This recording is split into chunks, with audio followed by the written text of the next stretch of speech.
नमस्ते दोस्तों। सबसे पहले तो मैं आपसे ये विनती करना चाहूँगी कि इस वीडियो को देखने के बाद मेरे चैनल को सब्सक्राइब ज़रूर करें। इन वीडियो को बनाने में मैं बहुत मेहनत करती हूँ और यही मेरी रोज़ी-रोटी का ज़रिया है। जो भी मेरे चैनल को सब्सक्राइब करेगा, मैं प्रार्थना करती हूँ कि उनका जीवन बहुत अच्छा, समृद्ध और खुशहाल रहे। कृपया मेरे चैनल को सब्सक्राइब करें। नमस्ते दोस्तों, मेरा नाम आरज़ू है। मेरी शादी को काफ़ी समय हो गया है, लेकिन ऐसा लगता है जैसे कल की ही बात हो। मेरे पति ने मुझे काफ़ी समय से छुआ तक नहीं है। मेरा रंग बहुत गोरा नहीं है, लेकिन रंग ऐसा है कि धूप में थोड़ा चमकता है। मेरी लंबाई सामान्य है। मेरा शरीर सुडौल है और कमर भी पतली है।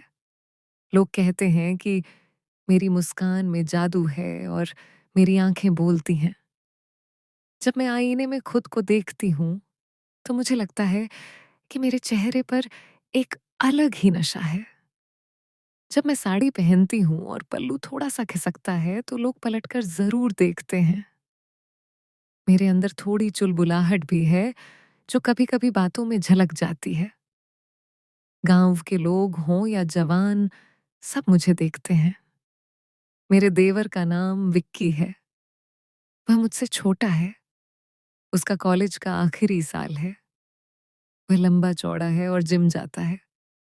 उसके कंधे इतने चौड़े हैं कि अगर वह कुर्ता पहन ले तो किसी फिल्म के हीरो जैसा लगता है। घर में सब उसे विक्की बुलाते हैं, मैं भी उसे विक्की ही कहती हूँ। मेरे पति ज्यादातर विदेश में रहते हैं। मेरा अकेलापन कभी खत्म नहीं होता। पति पत्नी के बीच जो बातें होती हैं, वे हमारे बीच नहीं हैं। हम काफी समय से साथ नहीं रहे हैं।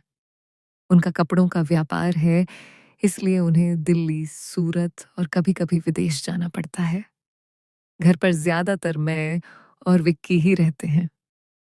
सास अपने पुराने घर में गांव में रहती हैं। वो कभी-कभी ही आती हैं। आज मैं आपको एक कहानी सुनाने जा रही हूँ जो मेरे और मेरे देवर के बीच हुई। ये कहानी बहुत रोमांचक है, इसलिए इसे पूरा सुने। आपको बहुत पसंद आएगी। चलिए कहानी शुरू करते हैं। सुबह के वक्त मैं रसोई में चाय बना रही थी। मैं अपने कंधे पर साड़ी ठीक कर रही थी कि अचानक विक्की पीछे से आया। उसे फ्रिज से पानी की बोतल निकालनी थी। मैं चूल्हे पर दूध देख रही थी। वह मेरे इतने करीब से गुजरा कि उसका सीना मेरी पीठ से छू गया। मैं चौंकी नहीं। मैंने बस धीरे से मुस्कुराकर कहा, विक्की, आज इतनी जल्दी कहाँ? वह रुका, बोतल खोली और पानी पीते हुए कहा, भाभी, आज कॉलेज में प्रेजेंटेशन है। थोड़ी घबराहट हो रही है। उसकी आवाज में एक हल्की सी कंपन थी। मैंने मुड़कर उसे देखा। उसकी नजर मेरे चेहरे पर थी, फिर नीचे गई और फिर तुरंत ऊपर। मैंने कुछ नहीं कहा। मैंने बस उसके हाथ में चाय का कप थमा दिया। हमारी उंगलियां पल भर के लिए छुईं, लेकिन मुझे ऐसा लगा जैसे बिजली दौड़ गई हो। मैंने मुस्कुराते हुए कहा, चाय पियो, घबराहट दूर हो जाएगी। वह चाय पीता रहा और मैं बर्तन धोने लगी। वह वहीं खड़ा रहा, फिर बोला, भाभी, आपकी साड़ी आज बहुत अच्छी लग रही है। आप नीले रंग में बहुत सुंदर लगती हैं। मैंने मुस्कुराकर कहा, सच में? तुम्हारे भैया को तो कोई रंग मुझ पर जमता ही नहीं। विक्की, तुम्हारी नजर पारखी है। वह शर्मा गया और चाय खत्म करके अपने कमरे में भाग गया। मैं गहरी सोच में पड़ गई। मैंने पहले कभी ऐसा महसूस नहीं किया था। हाँ, मजाक तो चलता था, लेकिन ऐसी बातें मेरे लिए नई थीं। मुझे बुरा नहीं लगा, बल्कि मुझे थोड़ा अच्छा ही लगा। मैंने खुद से कहा, आरज़ू, तू भी किसी से कम नहीं। शाम को पति का फोन आया। उन्होंने कहा कि अभी थोड़ा और समय लगेगा।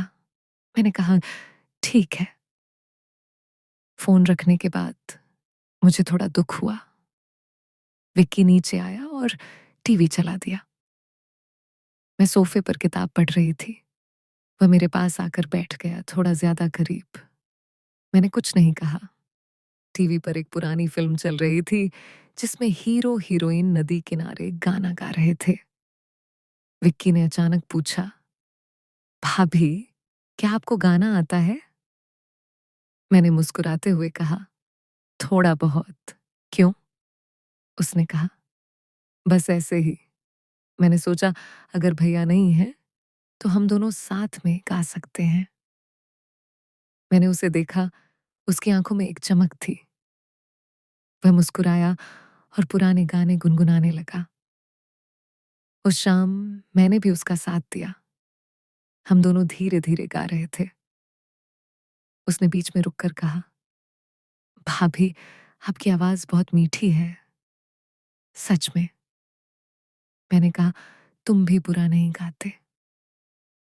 फिर हम चुप हो गए।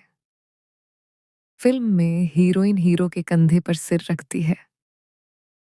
विक्की ने मुझे देखा, मैंने भी उसे देखा, लेकिन वह खामोश रहा। मैं सोफे पर पीछे की ओर झुक गई। मेरा पल्लू थोड़ा सा सरक गया। मैंने उसे ठीक नहीं किया। विक्की की नजर वहां गई और फिर तुरंत टीवी पर। मैंने मुस्कुराकर पूछा, विक्की, क्या तुम्हें ठंड लग रही है?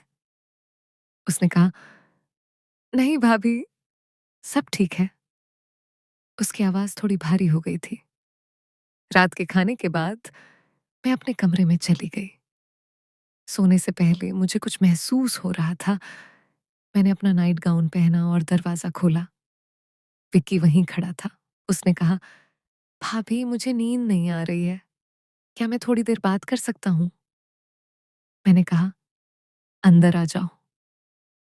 वह अंदर आया और बिस्तर के किनारे बैठ गया। मैं भी उसके बगल में बैठ गई। उसने कहा, भाभी, मुझे लगता है मैं कुछ गलत सोच रहा हूँ। मैंने पूछा, तुम्हारे मन में क्या है? मैंने उसके कंधे पर हाथ रखा और कहा, विक्की, तुम बहुत अच्छे हो। जो भी मन में है कह दो। बात छुपाने से मन भारी हो जाता है। वह मुझे देखता रहा। उसकी आंखों में कुछ ऐसा था जिसे मैं समझ पा रही थी, लेकिन मैंने कुछ नहीं कहा। मैंने बस मुस्कुराकर कहा, अब जाओ, सो जाओ, कल कॉलेज जाना है। फिर मैंने उससे पूछा, क्या तुम्हें मालिश करनी आती है? उसने कहा, हाँ, मैं माँ की मालिश करता था। मैं बैठ गई और वह मेरे पीछे खड़ा हो गया। उसके हाथ मेरे बालों में गए। वह धीरे धीरे मालिश करने लगा। उसकी उंगलियां मेरे सिर पर थीं और मुझे बहुत अच्छा लग रहा था। मैंने आंखें बंद कर ली। उसने कहा, भाभी, आपके बाल बहुत सुंदर हैं, घने और रेशमी। उसका चेहरा लाल हो गया था। मैंने मुस्कुराकर कहा, तुम बहुत अच्छी मालिश करते हो। धीरे धीरे हम अपनी बातें साझा करने लगे। वह अपनी गर्लफ्रेंड और कॉलेज लाइफ की बातें बताता था। कभी कभी वह पूछता, भाभी, क्या भैया के साथ सब ठीक है? मैं कहती, हाँ, सब ठीक है। लेकिन अंदर से मुझे लगता था कि कुछ कमी है। मेरे पति अच्छे हैं लेकिन रोमांटिक नहीं हैं। बस काम, पैसा और बिजनेस। शाम के वक्त विक्की ने कहा, मैं चाहता हूं कि कोई आपको समझे, आपकी परवाह करे। मैं चुप रही। फिर उसने मेरा हाथ अपने हाथ में लिया। मैंने अपना हाथ नहीं हटाया। मुझे पता था वह क्या कहना चाहता है।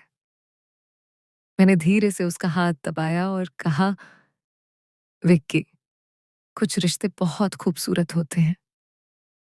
अगली सुबह वह थोड़ा अलग था। उसने ज्यादा बात नहीं की। शाम को वह कॉलेज से देर से आया। हमने साथ खाना खाया। खाते हुए उसने बताया, भाभी, मुझे दिल्ली में नौकरी मिल गई है। मुझे ज्वाइन करना है। मैं हैरान रह गई। मैंने कहा, खुश रहो विक्की, तुम बहुत आगे जाओगे। उसने पूछा, मेरे बिना आप अकेली हो जाएंगी? मैंने कहा, मैं अकेली नहीं हूं, तुम्हारे भैया आ जाएंगे। मैंने महसूस किया कि पिछले कुछ समय में विक्की मेरे लिए बहुत महत्वपूर्ण हो गया था। उसकी मौजूदगी, उसकी बातें और उसकी परवाह। जाने से पहले वह मेरे कमरे में आया और बोला, भाभी, ये सब शायद गलत है। आप मेरी भाभी हैं। मैंने कभी कुछ गलत नहीं सोचा। मुझे बस आपके साथ समय बिताना अच्छा लगता था। आपने मुझे बहुत कुछ सिखाया है, जीना और मुस्कुराना। मैं दिल्ली जा रहा हूं, पर आपको कभी नहीं भूलूंगा। मेरी आंखें भर आईं और मैंने उसे गले लगा लिया। मैंने कहा, विक्की, तुम मेरे छोटे भाई जैसे हो और मैं भी तुम्हें बहुत प्यार करती हूँ। हम काफी देर तक वैसे ही रहे। कोई गलत विचार नहीं, बस दो लोग जो एक दूसरे का सम्मान करते थे। अगले दिन वह चला गया और घर खाली हो गया। अब मैं अकेले बैठकर सोचती हूँ कि जीवन में कुछ रिश्ते ऐसे होते हैं जो दिल को छू जाते हैं। वह गलत रास्ते पर जा सकता था, लेकिन हमने उस रिश्ते की गरिमा बनाए रखी। कुछ समय बाद हमारे बीच वह पुरानी बातें कभी नहीं आईं। ये बस एक गहरी समझ और खामोश प्यार था जो सिर्फ हम दोनों जानते थे। तो दोस्तों, यह थी मेरी और विक्की की कहानी।